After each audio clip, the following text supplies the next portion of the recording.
Ce n'est pas n'importe quel conteneur qui part pour la Chine, car il contient les espoirs et les rêves de dizaines d'exportateurs néo-zélandais qui tentent d'accroître leur présence sur le très concurrentiel marché chinois.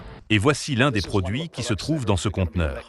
Il s'agit d'un nouveau lait en poudre qui contient du colostrum. Il est destiné à renforcer le système immunitaire. C'est donc celui-là que nous présenterons cette année. La compagnie maritime chinoise COSCO Shipping Line est le prestataire de services officiellement recommandé pour la CIIE. Elle soutient les entreprises locales en élargissant la gamme de destinations d'exportation et en établissant des partenariats de bout en bout pour la chaîne d'approvisionnement. Ces services vont du transport au chargement des conteneurs, en passant bien sûr par la documentation qui permet aux produits d'entrer et de sortir sans encombre de Chine et d'autres marchés.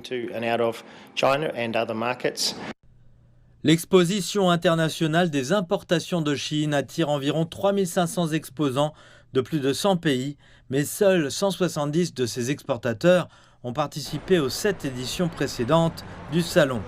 Roy van der Urk est l'un d'entre eux.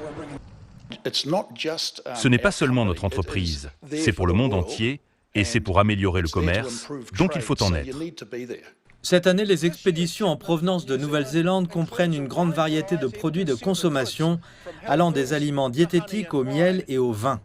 Il y a même des aliments pour animaux de compagnie à base de viande de cerf pure qui se vendent plus de 100 $ américains le kilo. Et pour de nombreux pays, l'import Expo est l'occasion de présenter de nouveaux produits.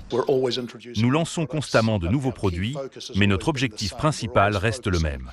Nous nous concentrons toujours sur des produits laitiers néo-zélandais de très haute qualité et très sains. COSCO exploite 4 lignes régulières de conteneurs qui desservent tous les principaux ports. Et son objectif est de s'étendre dans toute la région Asie-Pacifique et d'approfondir ses relations avec les exportateurs néo-zélandais.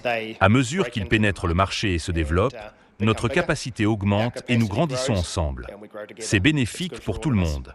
Le voyage de 9000 km vers la Chine durera près d'1 mois, avec des escales dans plusieurs pays, dont le Japon et la Corée du Sud, pour collecter d'autres cargaisons précieuses. Il s'agit d'une activité en pleine croissance. Au début, la compagnie maritime COSCO ne disposait que d'un seul navire reliant la Nouvelle-Zélande à la Chine, mais aujourd'hui, ce nombre est passé à 5. Et en juger par le succès des expositions précédentes, les relations commerciales semblent promises à un bel avenir.